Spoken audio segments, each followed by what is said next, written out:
السلام عليكم ورحمة الله وبركاته.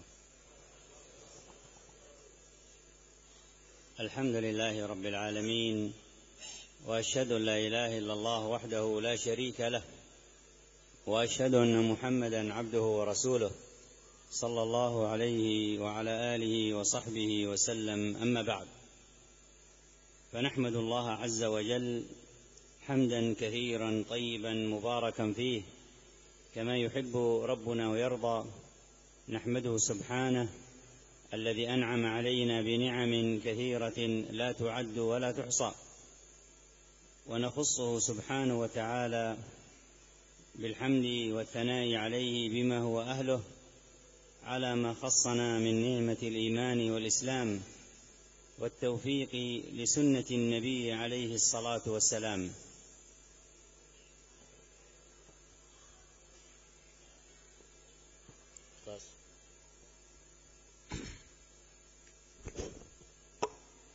Setelah beliau menyampaikan ucapan salam dan memuji Allah Subhanahu wa taala Rabbul Alamin, dan bersaksi bahwa tiada sesembahan yang berhak disembah melainkan Allah Subhanahu wa taala, dan bersaksi bahwa Muhammad sallallahu alaihi wasallam adalah hamba dan rasulnya. Salawat dan salam tercurahkan kepada baginda Rasulullah sallallahu alaihi wasallam, keluarganya, para sahabatnya, dan para pengikutnya. Kemudian setelah itu beliau mengatakan, kami memuji Allah Subhanahu wa taala dengan pujian yang melimpah, yang penuh berkah, sebagaimana yang dicintai Allah Azza wa Jalla. Kami senantiasa memuji Allah atas berbagai kenikmatan yang Allah berikan kepada kita, kenikmatan yang kita tidak mampu menghitungnya, dan kami mengkhususkan pujian dan sanjungan hanya untuk Allah Subhanahu wa taala dengan sanjungan yang layak untuknya atas nikmat yang Allah berikan kepada kita berupa nikmat Islam dan nikmat iman dan nikmat taufik untuk mengenal dan mengamalkan sunnah Rasulullah sallallahu alaihi wa ala alihi wasallam. كما نحمده سبحانه وتعالى الذي يسر لنا بأداء هذه الفريضة العظيمة مع جماعة المسلمين وفي مسجد من مساجد المسلمين الكبيرة، فإنها نعمة أخرى من نعم الله، ونحمده سبحانه كذلك الذي وفقنا لزيارة آبائنا وإخواننا وأبنائنا في هذه البلدة الطيبة المبارك وفي هذا المسجد الطيب المبارك، فإنها نعمة أخرى من نعم الله عز وجل. وما أكثر نعم الله التي تحتاج منا إلى شكره سبحانه وتعالى، وهو القائل جل وعلا: وما بكم من نعمة فمن الله. وهو القائل سبحانه: وإن تعدوا نعمة الله لا تحصوها إن الإنسان لظلوم كفار. وبدء نشكر للجنة هذا المسجد الطيب المبارك مسجد العلا على إتاحة وتهيئة هذه الفرصة وهذه المحاضرة والكلمة والتوصية. أسأل الله عز وجل أن يجعل ذلك في ميزان حسنات الجميع، وكل من كان سببا في هذا الخير من إدارة هذا المسجد والقائمين عليه. نسأل الله عز وجل أن يجزي الجميع خير الجزاء.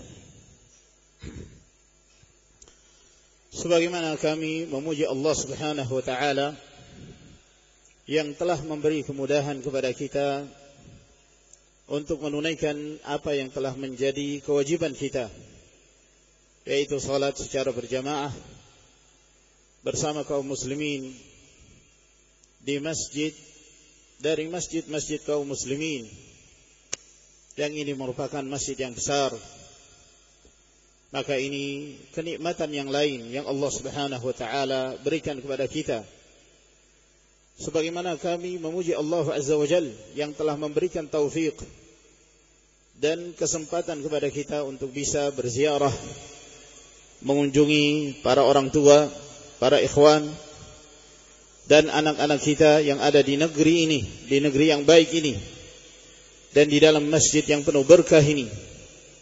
Maka ini merupakan kenikmatan yang lain dari nikmat yang Allah Subhanahu wa taala limpahkan kepada kita. Sungguh banyak nikmat yang Allah Subhanahu wa taala berikan kepada kita, yang setiap dari kenikmatan itu membutuhkan rasa syukur kita kepada Allah Subhanahu wa taala. Dialah Allah Azza wa Jalla yang berfirman, "Wa ma bikum min ni'matin fa min Allah." Apapun yang kalian rasakan dari sebuah kenikmatan, maka itu datangnya dari sisi Allah Azza wa Jalla. Dan Allah Azza wa Jalla juga berfirman, "Wa in ta'uddu ni'matallahi la tuhsuha. Innal insana lazalumun kaffar." Apabila kalian menghitung-hitung nikmat Allah Subhanahu wa taala, niscaya kalian tidak akan mampu menghitungnya. Namun sungguh manusia itu sangat zalim dan mengingkari nikmat Allah Azza wa Jalla. Maka sebagai kalimat permulaan di majlis ini, saya ingin mengucapkan terima kasih kepada pengurus Masjid Al-Ula atas kesempatan yang telah mereka berikan untuk bisa terselenggaranya muhadarah ini atau pengajian ini atau kalimat-kalimat yang kami sampaikan ini. Semoga Allah Subhanahu wa taala membalas mereka dengan balasan yang terbaik. Dan aku memohon kepada Allah Azza wa Jalla, semoga Allah menjadikan amalan mereka ini dalam timbangan kebaikan mereka di sisi Allah Azza wa Jalla. Bagi siapa saja yang menjadi sebab terselenggaranya acara ini, baik dari pengurus masjid, demikian pula yang memiliki andil dalam memudahkan dan mewujudkannya. موضوعنا في هذه الليلة كما اقترحه إخوانكم القائمون على هذه الدورة المباركة التوصية أن يكون عن أسباب دخول الجنة. أسباب دخول الجنة التي ذكرها الله عز وجل في كتابه ونبينا صلى الله عليه وسلم في سنته كثيرة جدا. ومن أعظم هذه الأسباب وأهمها الإيمان بالله عز وجل، الإيمان بالله بمعاني ربوبيته وألوهيته وأسمائه وصفاته. وما أكثر الآيات في كتاب الله في اشتراط الإيمان بالله في دخول الجنة. قال الله عز وجل في كتابه الكريم: والعصر إن الإنسان لفي خسر إلا الذين آمنوا وعملوا الصالحات وتواصوا بالحق وتواصوا بالصبر. Judul kajian kita pada malam hari ini, sebagaimana yang menjadi pilihan dari para penyelenggara daurah ini dan nasihat yang kita sampaikan pada malam hari ini, adalah kita berbicara tentang permasalahan sebab-sebab masuknya seorang hamba ke dalam surga Allah Subhanahu wa taala. Dan Allah Azza wa Jalla banyak menyebutkan di dalam kitabnya. Demikian pula dalam sunnah Nabi sallallahu alaihi wasallam yang menerangkan tentang sebab-sebab masuknya seorang hamba ke dalam surga itu. Dan termasuk di antara sebab yang paling utama dan yang paling pertama adalah beriman kepada Allah Subhanahu wa taala. Beriman kepada Allah dengan seluruh makna-makna yang terkandung di dalamnya. dari makna rububiyah, makna uluhiyah, dan beriman terhadap nama-nama dan sifat-sifat Allah Subhanahu wa ta'ala. Sungguh sangat banyak ayat-ayat yang disebutkan dalam kitab Allah Subhanahu wa ta'ala yang menyebutkan syarat iman yang merupakan syarat masuknya seorang hamba ke dalam surga. Di antaranya firman Allah Subhanahu wa ta'ala, wal 'asri innal insana lafi khusr illa alladhina amanu wa 'amilus salihati wa tawasaw bil haqq wa tawasaw bis sabr. Demi masa sesungguhnya manusia benar-benar berada dalam kerugian kecuali orang-orang yang beriman dan beramal saleh, dan mereka saling berwasiat dengan kebenaran dan saling berwasiat dengan kesabaran. ويقول الله عز وجل في كتابه الكريم والذين آمنوا وعملوا الصالحات أولئك أصحاب الجنة هم فيها خالدون. فيبين ربنا جل وعلا في هذه الآية الكريمة وأمثالها آيات كثيرة في كتاب الله أن من أعظم أسباب دخول الجنة الإيمان بالله سبحانه وتعالى، الإيمان بالله الذي به يتحقق شهادة أن لا إله إلا الله، الإيمان بالله الذي به يتحقق معاني الإيمان بربوبية الله، أي إفراده سبحانه وتعالى في أفعاله بأنه الخالق والرازق والمدبر وحده لا شريك له، ومعاني وكذلك الإيمان بالله الذي فيه مع معاني ربوبيته معاني إفراده في معاني ألوهيته، وهو أنه سبحانه يفرد بأفعال خلقه، كما أنه يفرد بالصلاة والصيام والصدقة، فإنه يفرد بالدعاء وبالذكر والتوسل والاستغاثة والاستعاذة، فلا يدعى إلا الله ولا يستغاث إلا بالله ولا ينذر إلا لله عز وجل. فصل لربك وانحر، قل إن صلاتي ونسكي ومحياي ومماتي لله رب العالمين لا شريك له وبذلك أمرت وأنا أول المسلمين. والإيمان بالله الذي فيه إفراد الله في أسمائه وصفاته، أسماءه الحسنى وصفاته العلى، كما قال الله عز وجل ولله الأسماء الحسنى فادعوه بها. أن يفرد الله سبحانه وتعالى بأسمائه وصفاته، لا يشرك معه غيره، لا يجعل ما لله لغير الله، بل يجعل لله عز وجل وحده. وهذا معنى ما جاء في البخاري من حديث أبي هريرة رضي الله عنه إن لله 99 اسما من أحصاها دخل الجنة، أي من تعلمها وعمل بمقتضاها وتعبد الله عز وجل بها دخل الجنة. فمن أعظم أسباب دخول الجنة أن تتعرف على أسماء الله الحسنى، وأن تتعبد لله عز وجل وتخلص له في معاني أسمائه الحسنى سبحانه وتعالى. Demikian pula firman Allah Subhanahu wa ta'ala, walladzina amanu wa 'amilus salihati ulaika ashabul jannah hum fiha khalidun. Dan orang-orang yang beriman dan beramal saleh, mereka adalah para penghuni surga dan mereka kekal di dalamnya. Maka di dalam ayat ini Allah Azza wa Jalla memberitakan kepada kita, demikian pula ayat-ayat yang semisalnya dalam kitabullah Subhanahu wa ta'ala, bahwa termasuk di antara sebab terbesar masuknya seorang hamba ke dalam surga adalah beriman kepada Allah Subhanahu wa ta'ala. Yang dengan beriman kepada Allah seseorang mewujudkan persaksiannya bahwa tiada sesembahan yang berhak disembah melainkan Allah Subhanahu wa ta'ala. Maka beriman kepada Allah adalah mewujudkan dalam keyakinan seorang hamba akan keimanannya terhadap rububiyatullah.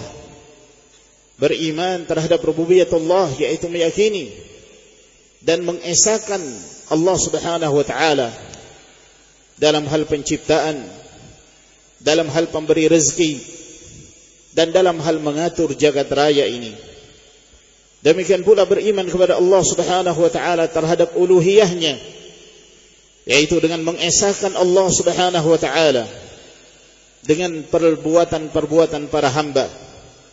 Sebagaimana kita wajib mengesahkan Allah ketika mengerjakan salat, berpuasa, berhaji, maka demikian pula kita wajib mengesahkan Allah Subhanahu wa taala ketika berdoa, bertawassul, meminta pertolongan, beristighatsah, sehingga tidak diperbolehkan bagi seseorang berdoa kecuali hanya kepada Allah. Tidak diperbolehkan seseorang memohon pertolongan kecuali hanya kepada Allah, dan tidaklah seseorang itu bernadar kecuali hanya kepada Allah Subhanahu wa taala. Dialah Allah Azza wa Jalla yang berfirman, "Fasalli li rabbika wanhar." Salatlah engkau untuk Rabbmu dan menyembelihlah untuk Rabbmu. Demikian pula firman Allah Subhanahu wa taala, "Qul inna salati wa nusuki wa mahyaya wa mamati lillahi rabbil alamin, la syarika lahu wa bidzalika umirtu." Katakanlah, sesungguhnya salatku, sembelihanku, hidupku dan matiku hanyalah untuk Allah Rabbul Alamin. Tiada sekutu bagi Allah Subhanahu wa taala. Yang demikian itulah aku diperintahkan. Demikian pula beriman kepada Allah Subhanahu wa taala, yaitu meyakini bahwa Allah Azza wa Jalla memiliki nama-nama yang sangat indah dari Al-Asmaul Husna dan sifat-sifat Allah Subhanahu wa taala yang maha tinggi. Allah Jalla wa Ala berfirman, "Walillahil asmaul husna fad'uuhu biha." Allah Azza wa Jalla memiliki nama-nama yang sangat indah, maka berdoalah engkau, beribadahlah engkau dengan nama-nama Allah Subhanahu wa taala itu. Maka kita meyakini Allah Jalla wa Ala memiliki nama-nama yang maha sempurna, yang tidak ada satupun dari kalangan para hamba yang menyertai kesempurnaan dan keindahan dari nama-nama Allah. Sebagaimana kita juga meyakini bahwa Allah Subhanahu wa taala memiliki sifat-sifat yang maha sempurna dan maha tinggi, yang tidak ada satupun dari kalangan para hamba yang menyamai sifat-sifat Allah Subhanahu wa taala tersebut. Maka disebutkan di dalam hadis riwayat Bukhari dan Muslim dari hadis Abu Hurairah radhiyallahu taala anhu, bahwa Rasulullah sallallahu alaihi wasallam bersabda, sesungguhnya Allah Subhanahu wa taala memiliki 99 nama. Man ahsaha dakhalal jannah. Barang siapa yang mampu mengihsa 99 nama itu, maka dia masuk ke dalam surga Allah Subhanahu wa taala. Yang dimaksud mengihsa dari nama-nama Allah Azza wa Jalla tersebut adalah dia mempelajari nama-nama Allah itu, mempelajari Al-Asmaul Husna dan makna-makna yang terkandung di dalamnya, lalu kemudian dia beramal sesuai dengan kandungan dari nama-nama Allah itu, dan dia beribadah kepada Allah Subhanahu wa ta'ala. Oleh karena itu, hadis ini menjelaskan kepada kita bahwa termasuk di antara sebab masuknya seorang hamba ke dalam surga Allah Subhanahu wa ta'ala adalah mengenal dan mengetahui kandungan dan makna dari Al-Asmaul Husna.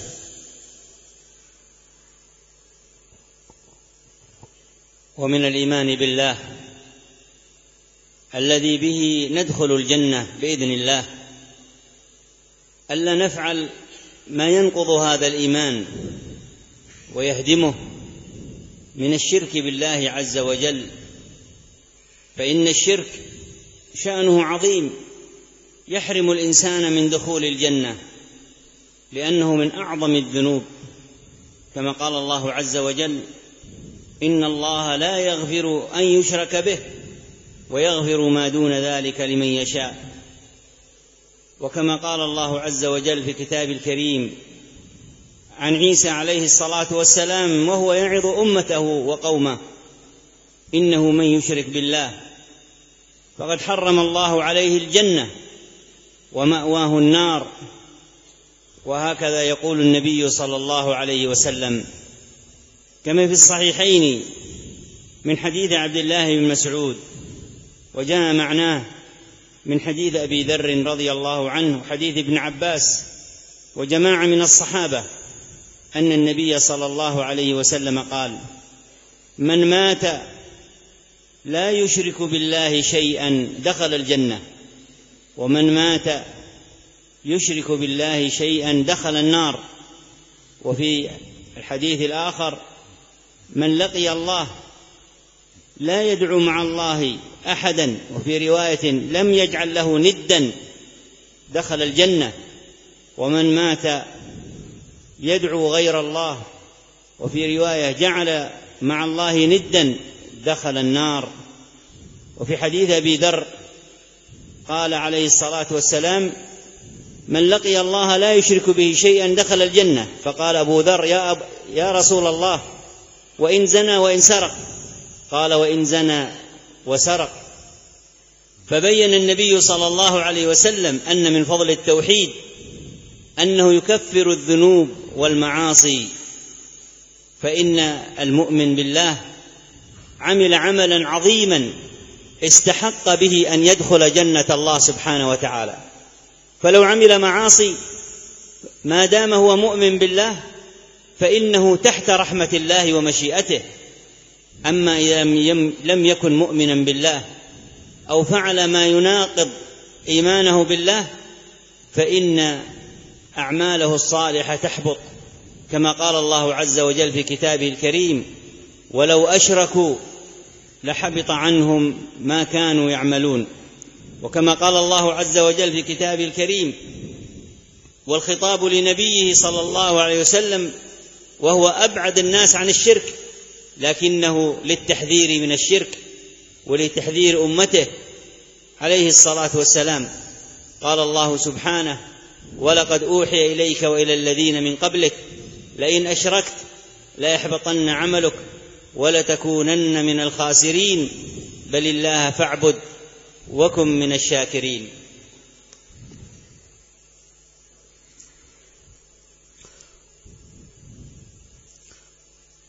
Dan termasuk di antara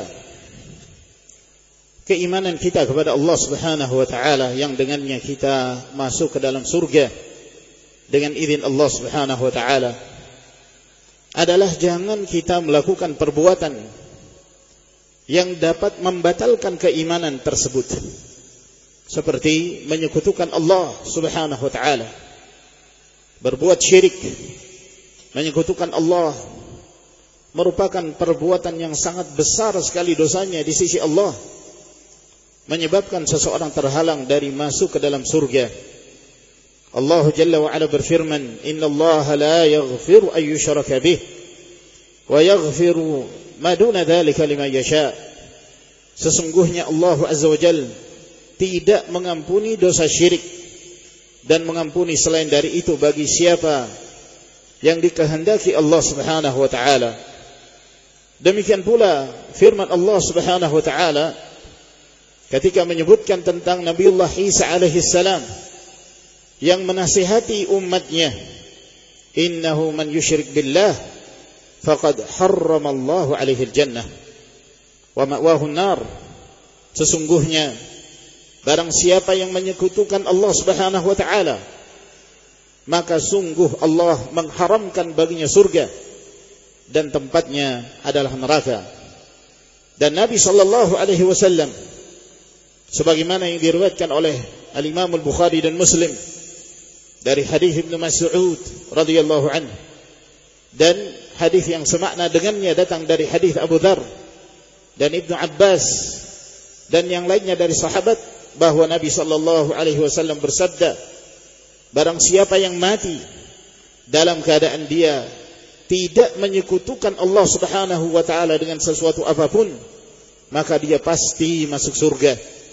Dan barang siapa yang mati dalam keadaan dia menyekutukan Allah Subhanahu wa taala, maka dia pasti masuk neraka.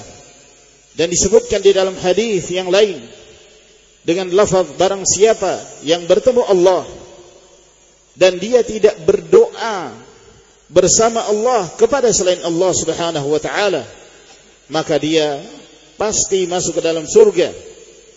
Dan disebutkan dalam riwayat yang lain, barang siapa yang mati dalam keadaan dia berdoa bersama Allah kepada selain Allah, maka dia pasti masuk ke dalam neraka. Dan disebutkan di dalam hadis Abu Dzar bahwa Rasulullah sallallahu alaihi wasallam tatkala menyebutkan barang siapa yang mati dalam keadaan dia tidak menyekutukan Allah Subhanahu wa taala, maka dia pasti masuk surga. Maka Abu Dzar pun bertanya kepada Rasulullah, wahai Rasulullah, walaupun dia berbuat zina, walaupun dia pernah mencuri, maka Nabi sallallahu alaihi wasallam mengatakan walaupun dia pernah berzina dan walaupun dia pernah mencuri. Maka Nabi sallallahu alaihi wasallam menjelaskan bahwa amalan tauhid, beribadah hanya kepada Allah, itu menghapuskan dosa-dosa dan kemaksiatan yang pernah dilakukan oleh seorang hamba, seorang yang beriman kepada Allah Subhanahu wa taala.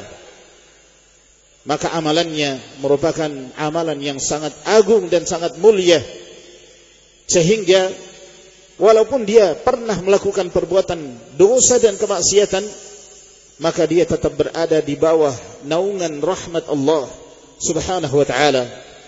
Berbeda halnya ketika dia tidak memiliki iman kepada Allah Subhanahu wa taala, dia tidak mentauhidkan Allah, maka amalan-amalan saleh yang pernah dia lakukan itu semua akan terhapus dan akan menjadi gugur, sebagaimana yang diterangkan oleh Allah Subhanahu wa taala dalam firman-Nya, walau asyraku lahabita anhum ma kanu ya'malun. Kalaulah seandainya mereka menyekutukan Allah, maka pasti terhapus amalan-amalan yang pernah mereka perbuat. Demikian pula Allah Subhanahu wa taala berfirman ketika Allah menyampaikan ini kepada Rasulullah sallallahu alaihi wasallam, dalam keadaan Nabi adalah orang yang paling jauh dari perbuatan kesyirikan, dan bahkan beliau senantiasa mengingatkan umatnya dari bahaya kesyirikan. Itu pun Allah Subhanahu wa taala mengingatkan Rasulnya, walaqad uhiya ilaika wa ila alladhina min qablika la in asyrakta la yahbatanna 'amaluka wa la takunanna minal khasirin balillaha fa'bud wa kum minasyakirin. Sungguh telah diwahyukan kepadamu dan kepada orang-orang sebelum engkau, apabila engkau menyekutukan Allah, maka pasti terhapus seluruh amalanmu dan engkau termasuk di antara orang-orang yang merugi. Namun hendaknya engkau menyembah hanya kepada Allah Subhanahu wa taala dan jadilah hamba yang bersyukur. Wa min asbabi dukhulil jannah طاعة رسول الله صلى الله عليه وسلم، فإنها الجزء الثاني من كلمة التوحيد، شهادة أن لا إله إلا الله وأن محمدا رسول الله صلى الله عليه وسلم. شهادة لا إله إلا الله التي معناها لا معبود بحق إلا الله سبحانه وتعالى، وشهادة محمد رسول الله صلى الله عليه وسلم التي معناها لا متبوع بحق إلا رسول الله صلى الله عليه وسلم، وهي الركن الأول من أركان هذا الدين. ففي الصحيحين من حديث عبد الله بن عمر رضي الله عنهما عن النبي صلى الله عليه وسلم قال: بني الإسلام على 5: شهادة أن لا إله إلا الله وأني رسول الله وإقام الصلاة وإيتاء الزكاة وصوم رمضان وحج بيت الله الحرام لمن استطاع إليه سبيلا. فطاعة الله مقرونة بطاعة رسول الله صلى الله عليه وسلم التي بها النجاة من النار ودخول الجنة. ولما نتأمل فاتحة الكتاب التي نقرأها في اليوم أكثر من 25 مرة، فنقول في آخرها: اهدنا الصراط المستقيم صراط الذين أنعمت عليهم غير المغضوب عليهم ولا الضالين.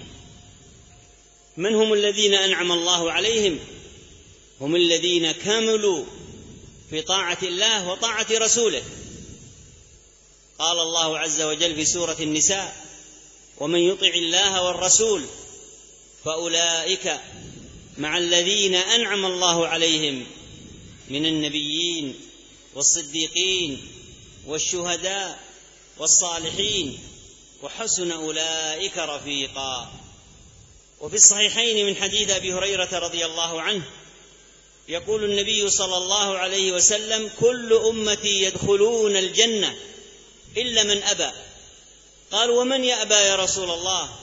قال: من أطاعني دخل الجنة ومن عصاني فقد أبى. Termasuk di antara sebab masuknya seorang hamba ke dalam surga adalah menaati Rasulullah sallallahu alaihi wasallam. Taat kepada Rasulullah merupakan penggalan yang kedua dari dua kalimat syahadah. Kita bersaksi asyhadu an la ilaha illallah wa asyhadu anna Muhammadan Rasulullah. Penggalan yang pertama bersaksi tentang la ilaha illallah, yang maknanya tiada sesembahan yang berhak disembah melainkan Allah Subhanahu wa taala.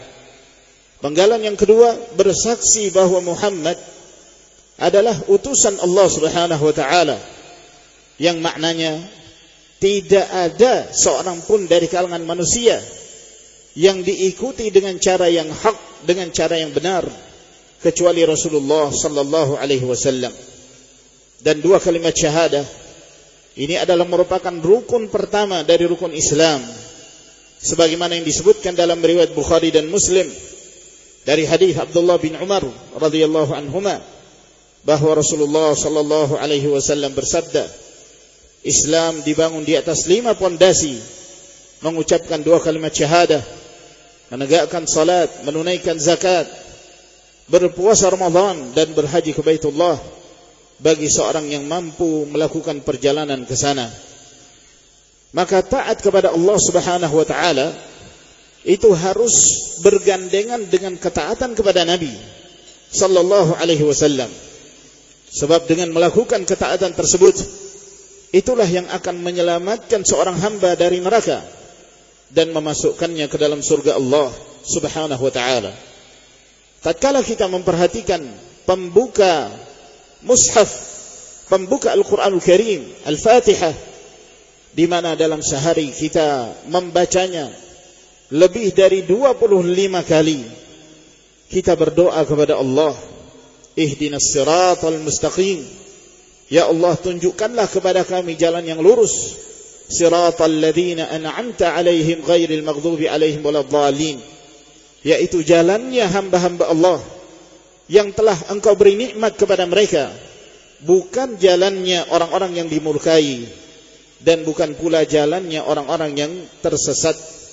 Siapakah mereka yang diberi nikmat oleh Allah Subhanahu wa taala? Yaitu mereka yang senantiasa menjalankan ketaatan kepada Allah dan Rasulnya sallallahu alaihi wasallam. Hal ini diterangkan oleh Allah Azza wa Jalla dalam surah An-Nisa, wa may yuti'illaha war rasul فَأُولَئِكَ مَعَ الَّذِينَ أَنْعَمَ اللَّهُ عَلَيْهِمْ مِنَ النَّبِيِّينَ وَالصِّدِّيقِينَ وَالشُّهَدَاءِ وَالصَّالِحِينَ وَحَسُنَ أُولَئِكَ رَفِيقًا.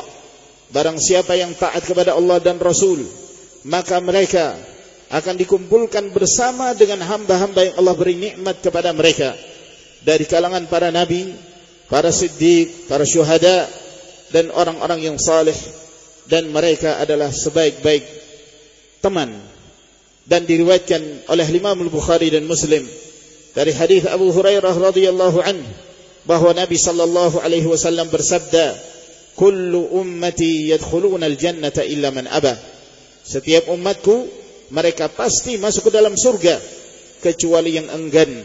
Maka para sahabat bertanya, siapa yang enggan masuk ke dalam surga itu wahai Rasulullah?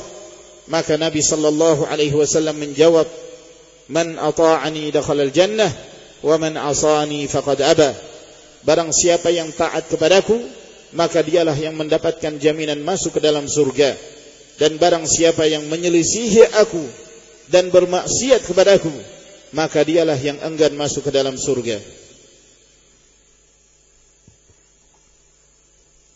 أيها المسلمون والمسلمات، أعزنا الله وإياكم بهذا الدين.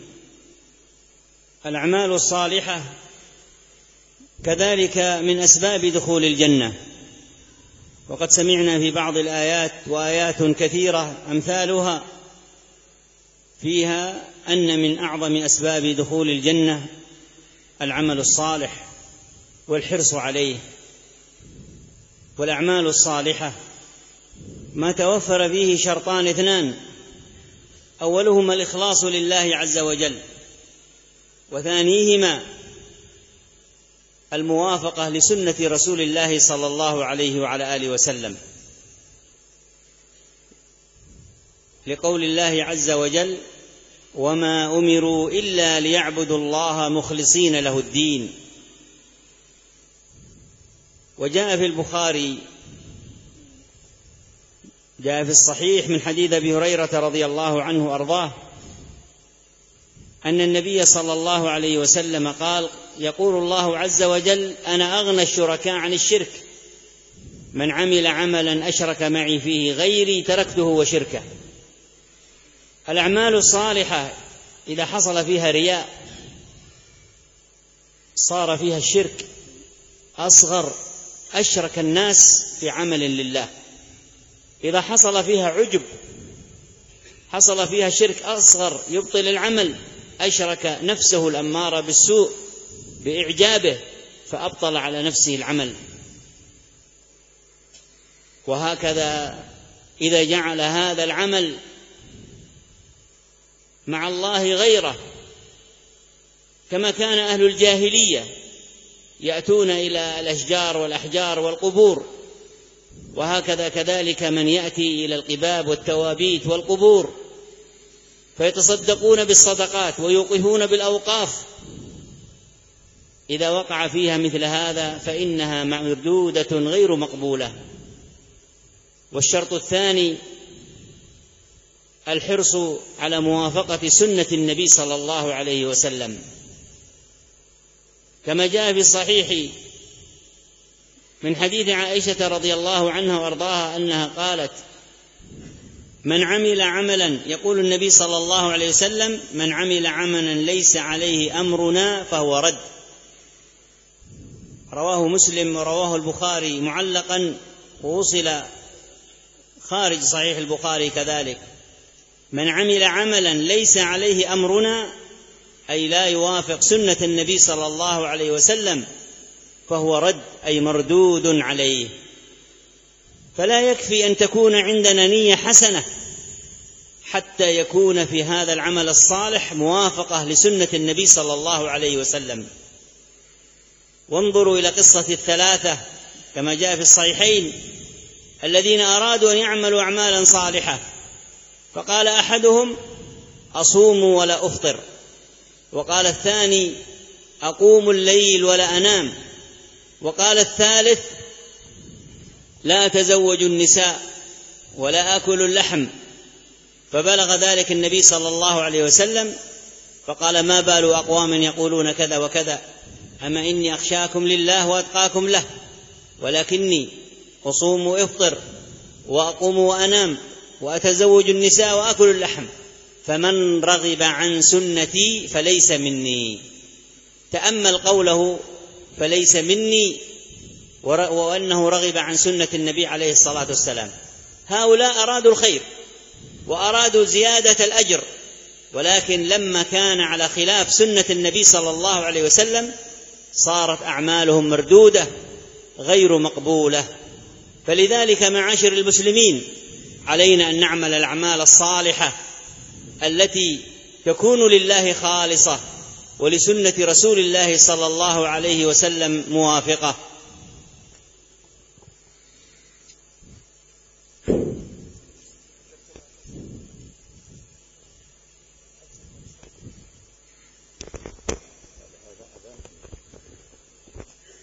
Ma'asyiral muslimin wal muslimat, semoga Allah Subhanahu wa taala memuliakan kita dengan agama ini. Melakukan amalan saleh termasuk di antara sebab masuknya seorang hamba ke dalam surga. Kita telah mendengarkan sebagian ayat, dan ayat-ayat itu banyak sekali yang menjelaskan bahwa amalan saleh, semangat untuk melakukannya termasuk di antara sebab masuknya seorang hamba ke dalam surga.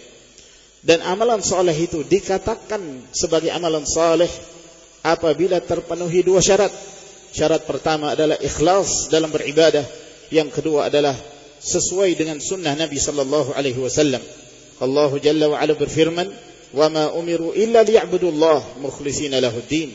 Tidaklah mereka diperintahkan kecuali agar mereka beribadah hanya kepada Allah, mengikhlaskan agama ini hanya untuknya. Dalam riwayat Al-Imam Al-Bukhari dari hadis Abu Hurairah bahwa Nabi sallallahu alaihi wasallam bersabda, Allah Azza wa Jalla berfirman, "Ana aghna syuraka'i 'anil syirk." Aku adalah zat yang tidak butuh kepada sekutu-sekutu.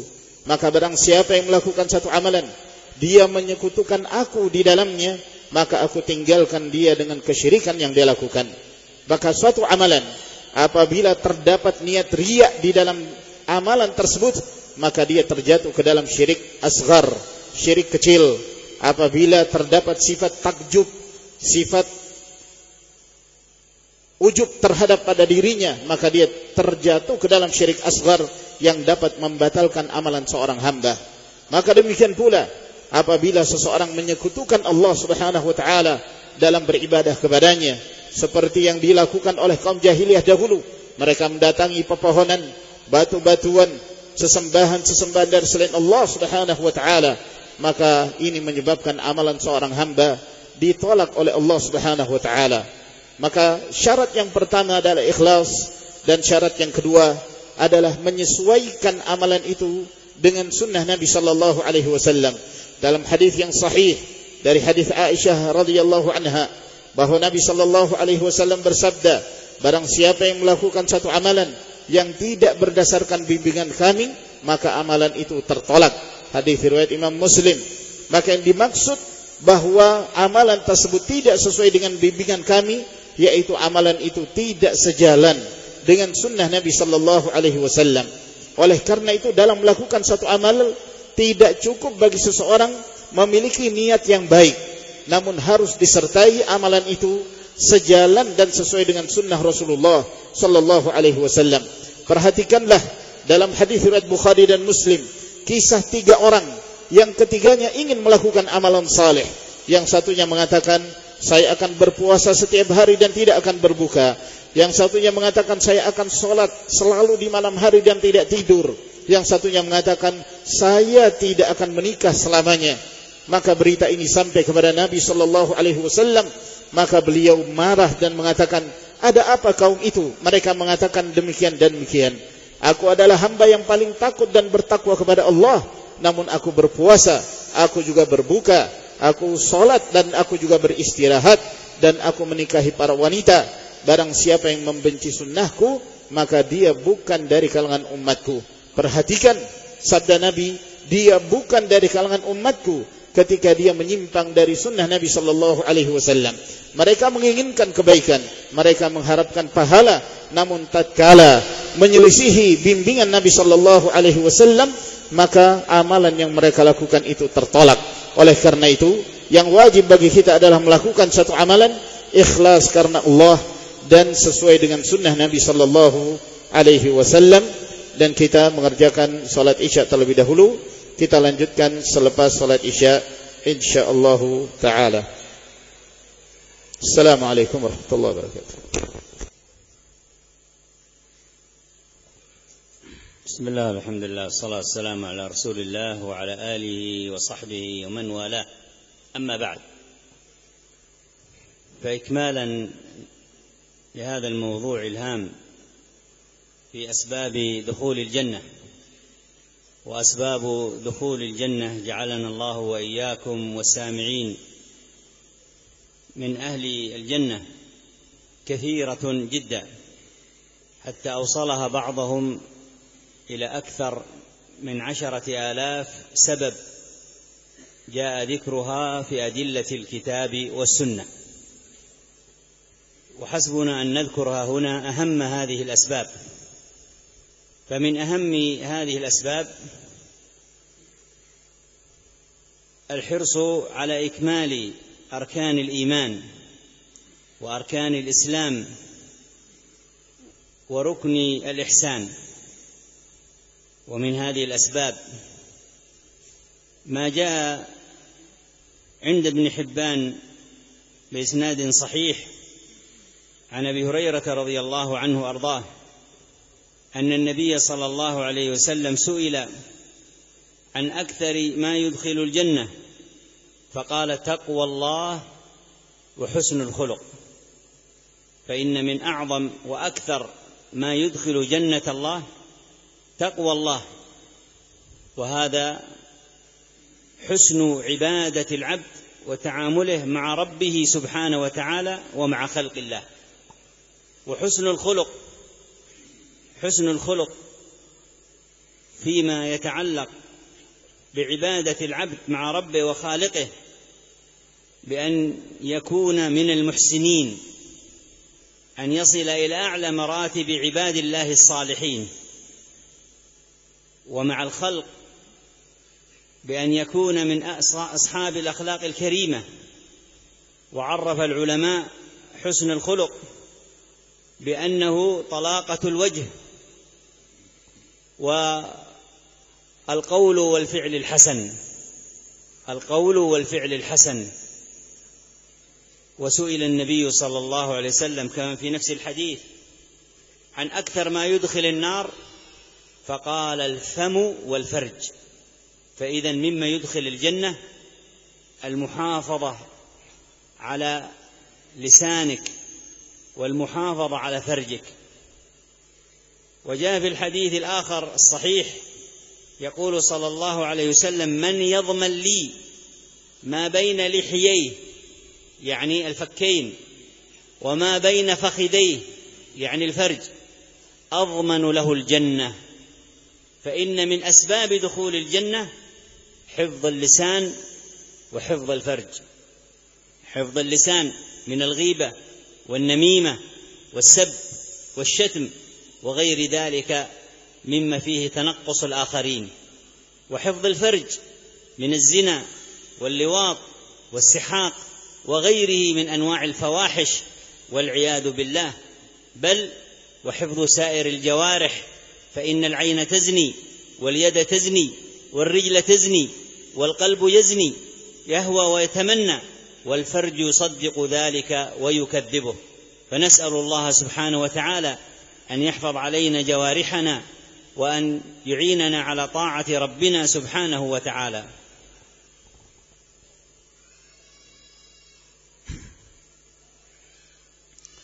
Setelah beliau membuka majelis yang kedua ini dengan memuji Allah Subhanahu wa taala dan mengucapkan salawat dan salam kepada Rasulullah sallallahu alaihi wasallam, beliau mengatakan sebagai kelanjutan dari apa yang telah kita terangkan. Jadi dari judul pembahasan tentang sebab-sebab masuknya seorang hamba ke dalam surga Allah Subhanahu wa taala.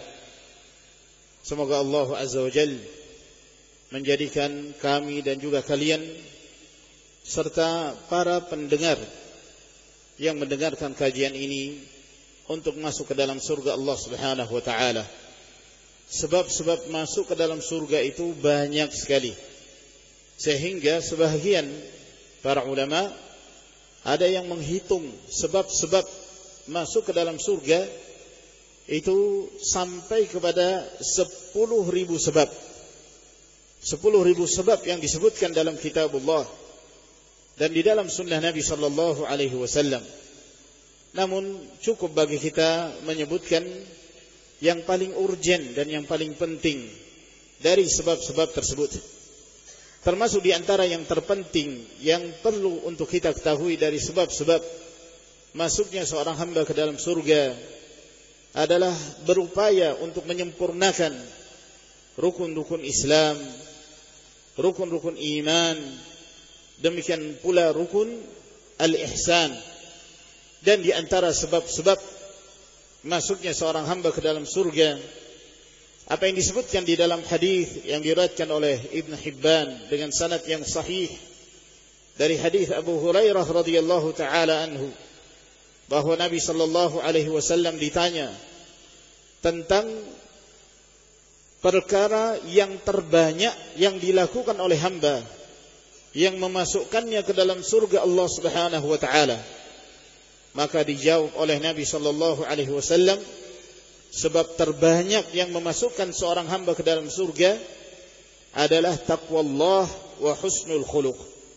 Bertakwa kepada Allah dan memperbaiki akhlak.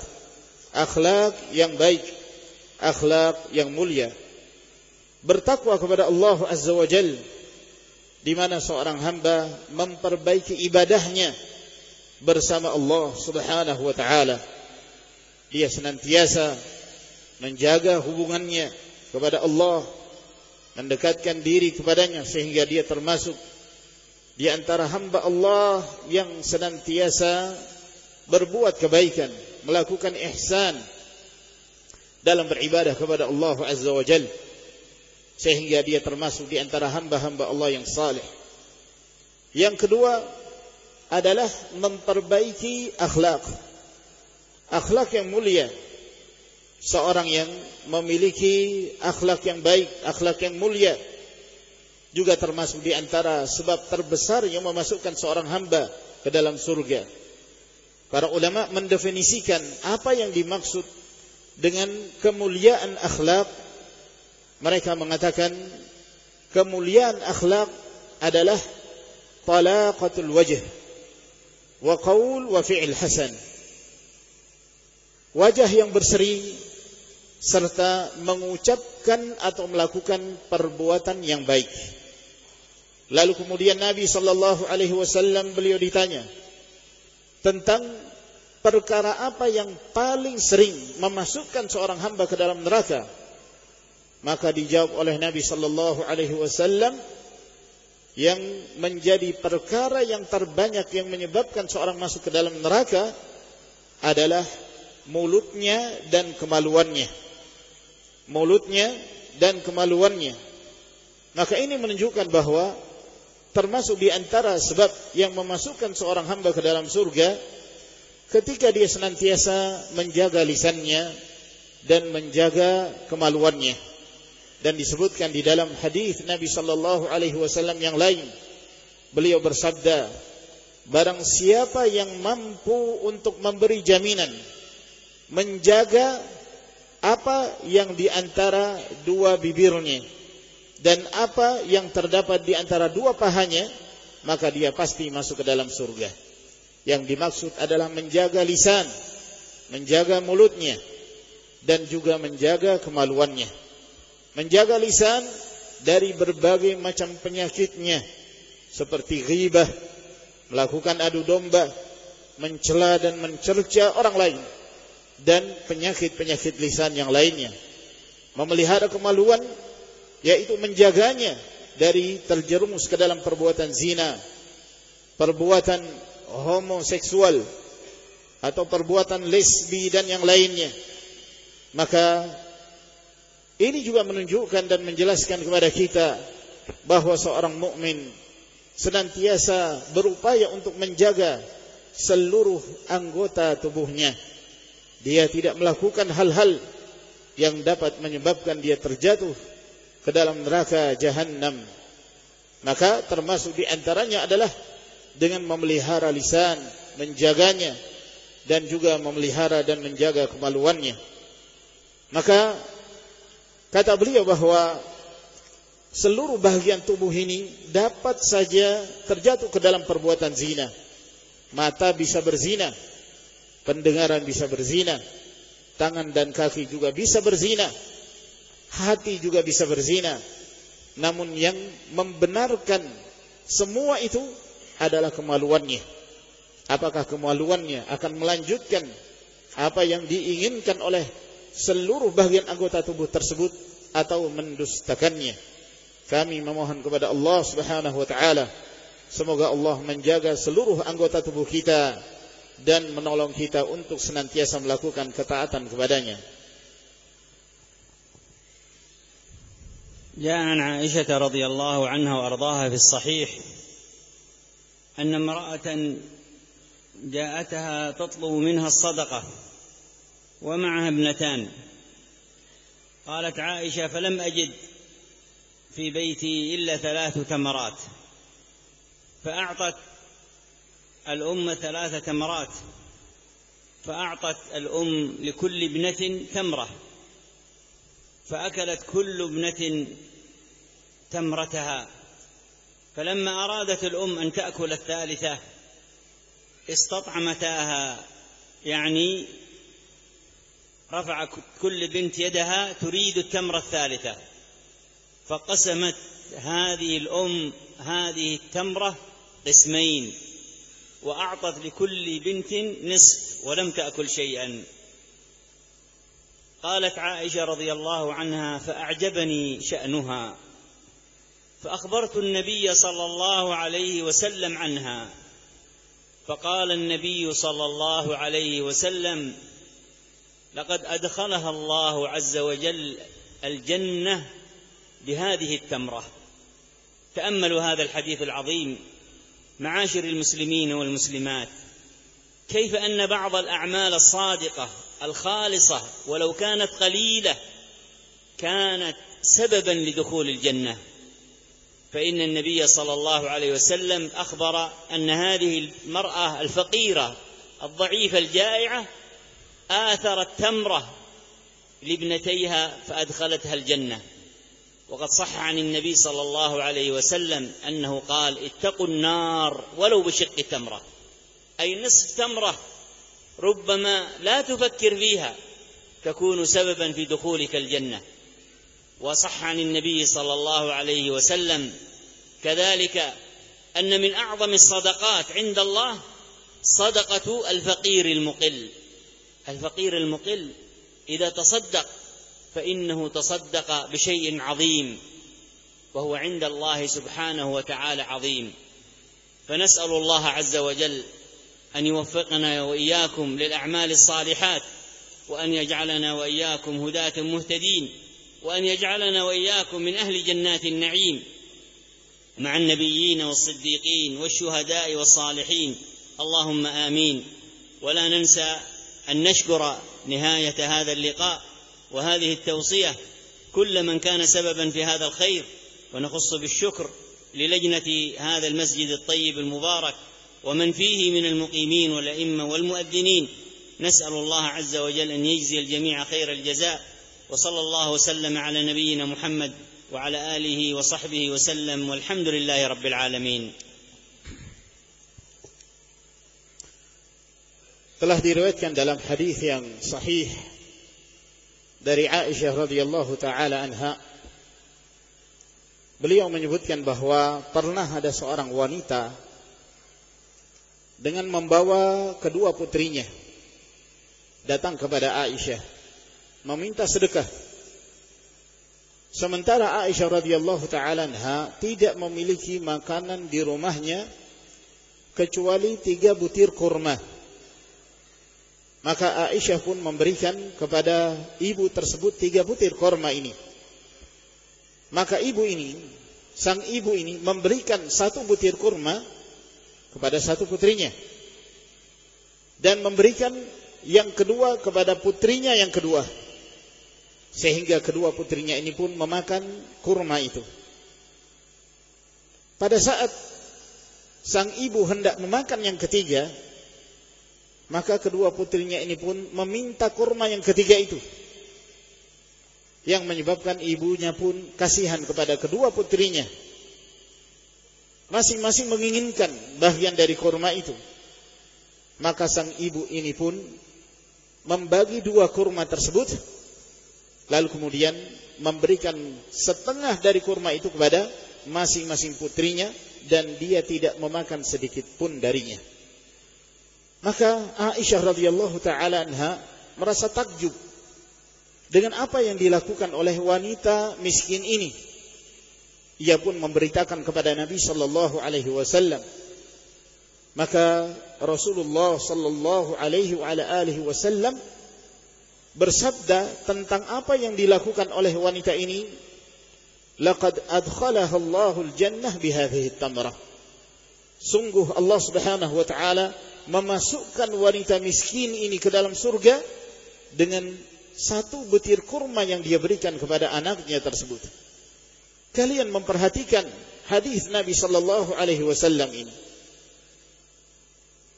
Terkadang sebagian dari amalan saleh, walaupun amalan itu kita menganggapnya sebagai amalan yang kecil, namun ternyata boleh jadi itu menjadi sebab masuknya seorang hamba ke dalam surga Allah Subhanahu wa taala.